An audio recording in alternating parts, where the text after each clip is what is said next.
Hello, everyone, and welcome back to the Red Path. It is Dara and Jack here with you today, and we are going to be talking about all the new World Leader rules from the Warhammer Plus Bat Rep. Stay tuned, it's coming up next.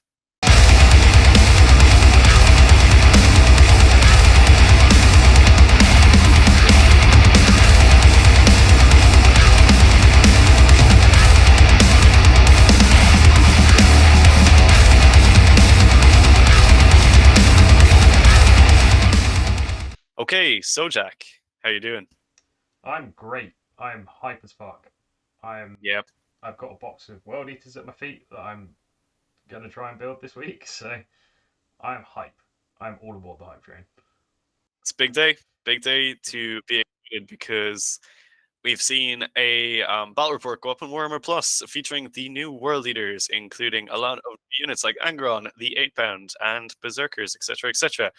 And a lot of things have been confirmed from the leaks. A lot of things have been shown to be not actually that accurate. And there's been some stuff that we just weren't really expecting to see at all. And it's really exciting. So, what's going to be happening is that over the next couple of days, myself and Jack have a few videos put together. It's like a hyper kind of focused drill down view at all these specific elements that have been revealed in the battle report. So we're going to take a look tomorrow at, I believe it is the army rules. So like the blood type mechanic and how that works. Then we're going to look at stratagems and the one relic that we saw. And finally, we're going to wrap up with a look at units and things like that.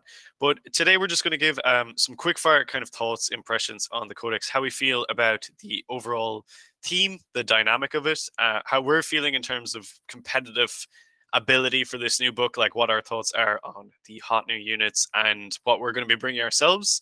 And just kind of wrap up with some general feelings and things like that. So this is going to be a bit more of a general video, and then in the next couple of videos, or over the next few days anyway, we'll have a hyper focused look at everything.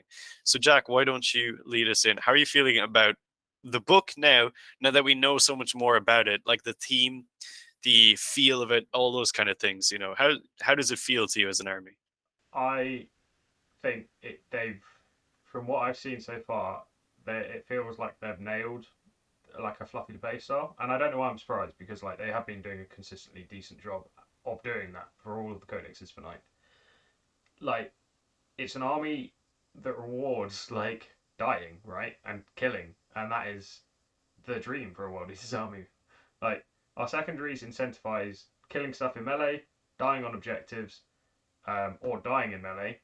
Um, our gameplay incentivizes getting into combat and dying because of the blood type mechanic, and like it's great. Like I love it. It's so fun, and there's enough like movement jank, like out of sequence movement jank also involved, like through strats, through blood types, through Berserker like data sheet abilities. Like it's I yeah I am beyond hyped to get it, and now I just need the weather to heat up so I can prime stuff because I have 20 Berserkers, 2 War Dogs, and a Juggerlord that I need to paint before pre-orders go up. So Yeah, that's fair. Yeah.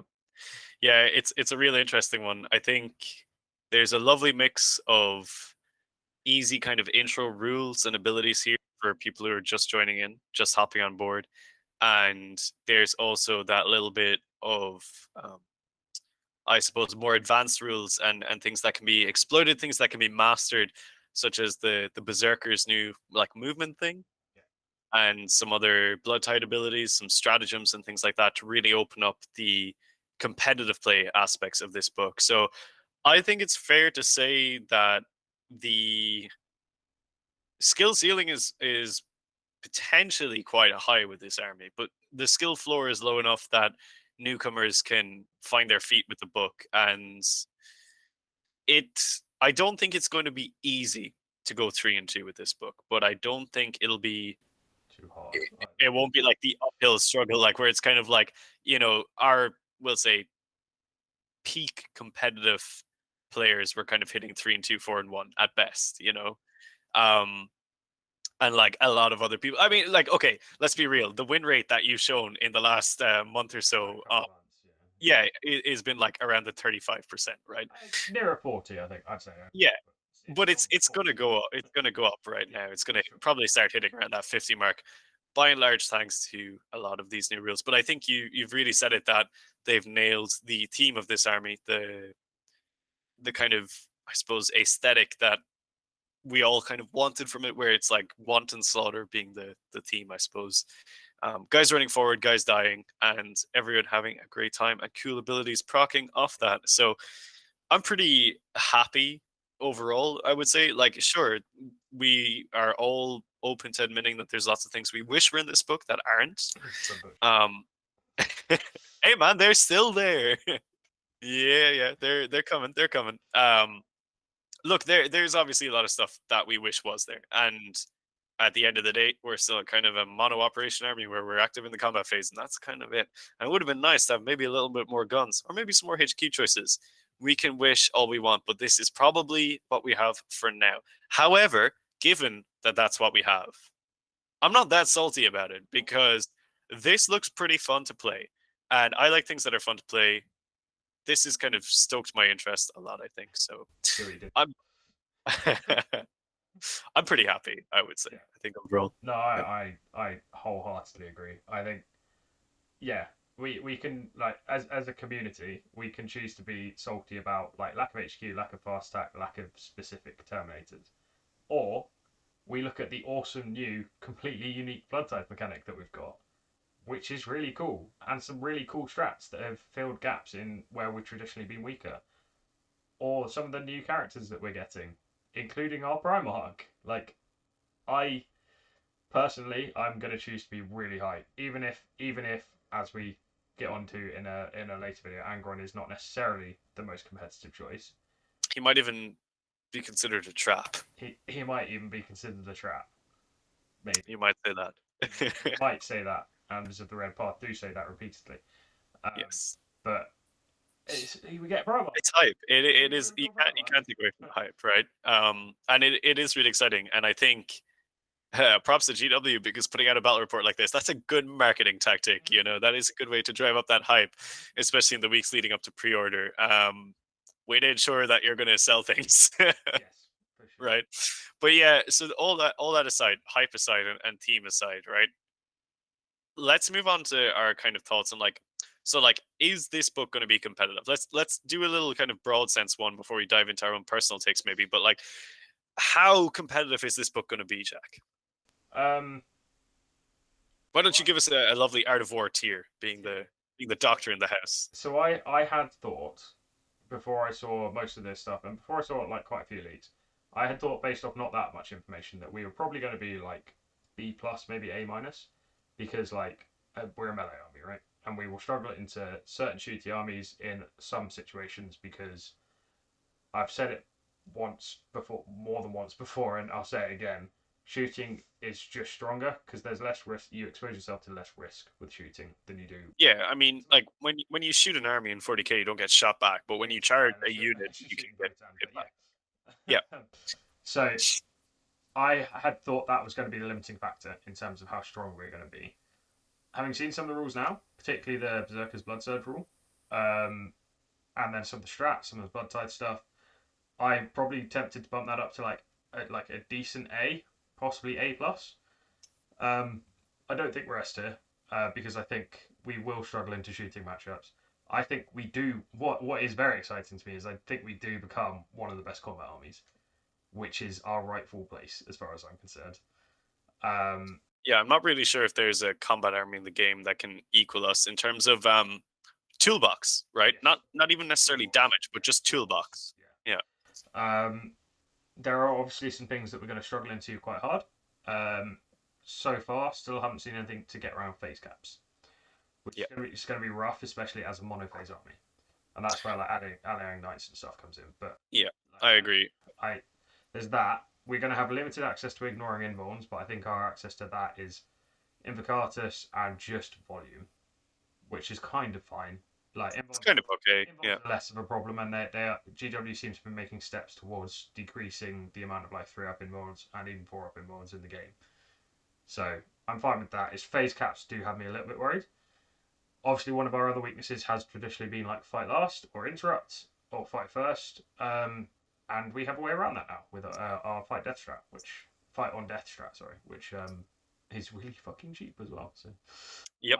Yep. I think we're gonna be strong, but we're not gonna be. I don't think we're gonna be overpowered. When you bring in the secondaries and stuff, then maybe like the opinion is divided on how strong the secondaries are. Um, they do feel very much like Divided between they do feel members very of the Red Path. well, but like Mark doesn't think. Wait, Mark thinks they're really strong. Don doesn't Yep. think they're that strong. Like so, there's division on how strong they are, and I think whoever gets proven right on that will determine. Like we could be broken good if our secondaries are all auto 15s. I don't think they are. I think they do have counterplay, and people talk. No, I think Pile of Skulls or whichever one procs off the Blood Tide mechanic is not as strong as it was now that we've seen how good the Blood Tide is. Thing is, I think we if you're not running Angron, then I think you take Pilot Skulls every time, and I think you max it easily. Because I think there is something to that. Yeah, like it. I'm trying to be an apologist for the stratagems after my earlier Devil's Advocate earlier this week, but I do think that I agree with you. I think in terms of putting it at a very high. It's interesting because I think it's it will potentially be an army that a very very good player can pick up and do exceptionally well with. yeah. Which is not something that our army has been in the past. Mm-hmm. A very very good player could pick it up and win a small GT maybe. Now, when I'm talking a very good player, I'm talking like the top 20 in the ITC here. You know, not like a very good World Leaders player. I mean, like someone who is actually really really good at this game. Um, so I think in that sense, it is now an army that can be picked up and you can do that with. However, that kind of can be said about an awful lot of armies in 40k right now, potentially most of them, right? And we're coming at this from a viewpoint that we have always been a kind of lower tier army, bad, yeah, effectively bad. Well, So not bad, but like takes a lot of we've been effort, the underdog, skill, right? and luck to get the most Yeah, out of it. we're not going to be the underdog in a lot of matchups now. In fact, like you said, I think we are the best combat army in the game. I can't think of a combat army that is better than us now simply because of the wide variety of tools that we have at our disposal and also the actual just brutal killing power that our average data sheet puts out. The fact that Berserkers can fight out of the troop slot at 22 points a model with the attack profile that they have and the data sheet abilities that they have is potentially something that we're going to see an awful lot of. Are they one of the best troops in the game? Yes. Yeah. Like, they are. Find me a troops choice that's better than them. I'll wait because, wow. They're certainly the best power armor troops choice in the game. I think that's fair to say. Yeah, for sure. Yeah, so Wholeheartedly agree with that. I So I think I would cautiously, in like a few words, say strong but not busted. yeah. I think it will become reasonably easy for the average player to go 3-2 with these at a GT level event. I think if you've been going 2-3 before, you're probably going to be going to 3-2 now. Yeah. If you're kind of sitting where I would say like our skill level is, it's particularly interesting because like not to talk us up too much, but like we're pretty decent world leader players, and I'm not. no, you're not. You're no one of no. You're not like the most number one world leader player in the world. I'm just really lucky. Yeah, sure. But from someone, okay, from someone who's coming from that point of view of like pretty decent world leader players like ourselves, Mark, Jamie, all the other folks around, you know, who kind of have their heads screwed on a little bit. It's really interesting because we can now start kind of challenging those small level GTs and being like, hey, I can win that actually. Like, you know, we'll say broadsword coming up in February for me. I'm like, that's pretty interesting.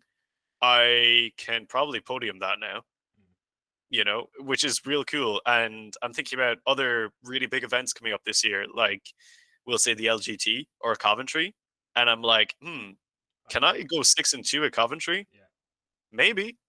Maybe I can actually, you know. So that's awesome that I'm in this position where I'm like, oh, cool, I can actually really challenge some nice For sure. nice placings now because I have all these things that it's like, well, I just didn't have this stuff before. It's not that I didn't know how to use it because I did, but now I have it, and that's cool. So I think it's just a really, really awesome time to be thinking about playing World Leaders competitively because I think no matter where you are on your competitive journey, this is a significant boost to you. Yes, for sure. Yeah. Yeah. Again, would really agree with that. Um, I guess like because we were talking about like potential lists, right? Mm. Or like what kind of units you're looking at. Or I guess not even units necessarily at this point, but like because obviously we have a video about that where we talk about what units we think are going to be strong. But like I guess kind of the flavor of the list flavor, if that makes Yeah, sense. what's your archetype kind of a thing? Yeah. Yeah. So Yeah. so so how, what has jumped out at you as like potentially things to build around? So I think there's two, I suppose, general archetypes that we may see of world leader lists initially. So there's the rush 'em and pray kind of list, Mm. which is going to be based around really aggressive early doors, push, push, push, which I can see a lot of people gravitating to as it's attractive, to put pressure on your opponents early in the game. But as folks who may have kept up with the channel know, I am a big fan of a slow kind of style game. A lot of my lists that have done well in previous tournaments have focused around kind of, we'll say, a slower moving force that kind of positions itself in the mid board and has a fantastic time trading every turn and scoring points. And I think I'm going to try and play to that strength because I know that's what I'm good at doing. I'm going to try and play to that as much as possible, but keeping in mind all these new mechanics like the blood tithe and stuff. So I'm looking at units that are really going to be benefiting from those. So berserkers are a standout for me. And it's interesting now because I think you allude to it in one of the videos later on this week, but transports are going to kind of potentially maybe fade away unless Yeah. they're drills or dreadclaws, I think, right? I think it depends on. Obviously, we've seen Chaos Space Marine transports get free like pintle weapons, free habit launchers, and often free like sponsored weapons, or at least Yeah, cheaper sponsored weapons. And I think if you can have a free combo melter and a free havoc launcher on every rhino that you have, probably worth it. Yeah, then that is probably worth it because that's especially when you consider we don't have a enough rhino. use. Yeah. Yeah, and a rhino gives up 2 points when it A dies blood as type. well. Yeah, and you get it's all the same benefits as it's had before. Like you get the 3 inch extra movement out of it, and Hmm. then you have the extra 2 inch movement from Juggernaut Lords or Yeah, Invocatus. So suddenly you've got Berserker going 11 inches. yeah. So There are still benefits, and I went through a long time of not playing any transports in this ninth edition book, and I've recently gone back to them, and I have really enjoyed them because the springboard that it gives is not to be underestimated. yeah, the springboard is great. And that's kind of why I have one in my current list because of that springboard basically. But I think drills are still going to be really interesting, but in different ways now. Deep striking drills is going to be extremely popular. I can see a lot of lists being double drills. One comes in turn two, 3d6 charge. One comes in turn three, does the same For thing. berserkers, yeah. Potentially even a dreadclaw on the first turn doing that same thing.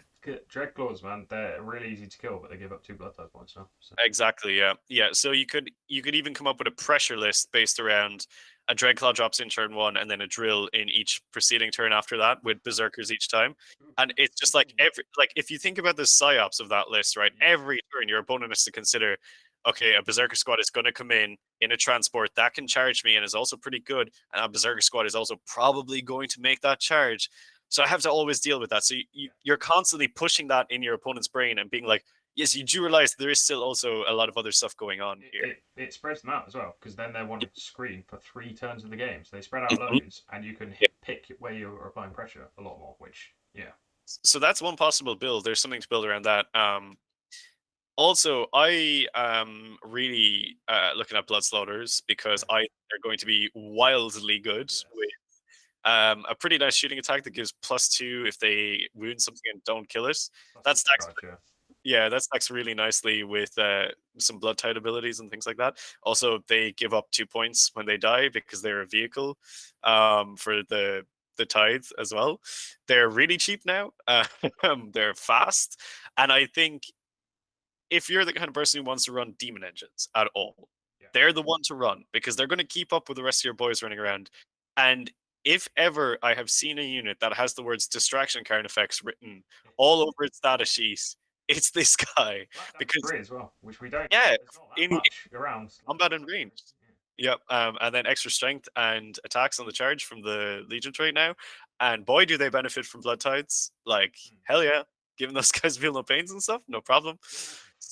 Yeah, so if you think about how the blood tides apply to them, things like that, it's real good. I think like I say, distraction card effects is to take the heat off your guys who might be running up the board or trundling along in rhinos. Like, if you want a rhino rush and you want something to take the heat off the rhinos, these guys are perfect. You know, so I think they're really interesting. The Lords of War are also particularly interesting now. The Kaitan, especially because it can come in from reserve And there's 400 points now. and is 400 points and will get tides. Yeah, Yeah. the Lord of Skulls The looks Lord, wildly the good. Lord of Skulls having shrug and like So the long and short of it, Jack, is I'm not really sure what kind of build basically I'm going to play everything for it. looks Yeah, good. everything looks fun.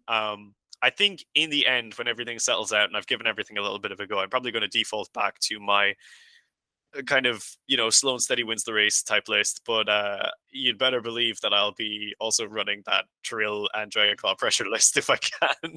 I can source the bits for it. Yeah, I'm definitely Yeah. gonna give that a go. I think.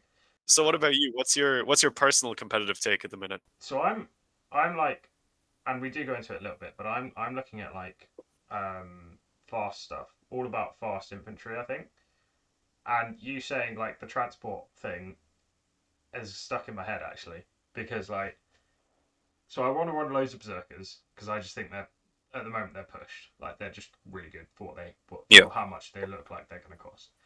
Um, and so I think like, so now I have a list of like loads of MSU berserkers coming out of various deep striking transports, and then in amongst that you have like some units of movement 11 8 bound and some juggernaut lords around, and then in amongst that you have individual spawn and some jackals who are there to die or like soak up shooting. And like the thing is, I think you can get all that in a list I think so. with Yeah. these, which that would be so much fun to play. Like It's the so pressure. much fun Pressure to that play. puts on an opponent is a decision paralysis nightmare for them. Yeah, Like, where do you turn to next? Because there's going to be something really annoying showing up. Like, God forbid you've got 400 points left over to sneak an old little strategic reserve Kaitan coming in. Because you might. You just might. ooh, yeah. Yeah. I'm. I mean, anyone who's watched the channel for like a while knows that the thing that I live for is like list building. Like anything that shakes up list building, I love it. And this is Yeah. obviously shaking up list building in a big way. So To me, it's surprising how many different and unique archetypes could come out of this. That it's not all just going to be melee rush. Oh, I'm running 15 8 bound, whatever. Like there's this deep strike pressure list that I just mentioned there. There's like the slow and steady list that we talked about. There's the oops all infantry. There's the demon engine distraction card effects with rhino rush built in. There's you could like so arcs allows you to bring up to 4 HQs. yep, you can do There's so a much. hero hammer Yeah, list there's a there as hero. well, like Invocatus, Juggerlord, Yeah, Khorne, and the no, Demon Prince, or and Demon Prince, Angron. At and that then point, Angron. you Yeah, might as well put him in fucking do and just say, "Hey, World Leader High Command is here to boogie." And you it. know what? You're probably getting maybe 1,000 points of whatever else in that list as well. So cool. Go for it. Have a great time. That's You could actually that's what like what you could 40 berserkers as well. what you could do Over 40 is berserkers. so say you have in and around 1,000 points left over. You could bring a Kaitan and a Brass Scorpion and call Anger on the Oh, Kaitan and the Brass Scorpion your three mandatories in the Arcs of Omen detachment. oh my god. Yeah, you could do something like that. I'm not saying you should, but someone will. Someone will and will not do that badly with it. Nope, no, they won't. So there's a lot of wild and wacky options out there, and I guess our personal take on it is like we're excited about a lot of different things. But like, do you think there's anything that's really sticking with you in terms of like what are you going to try first?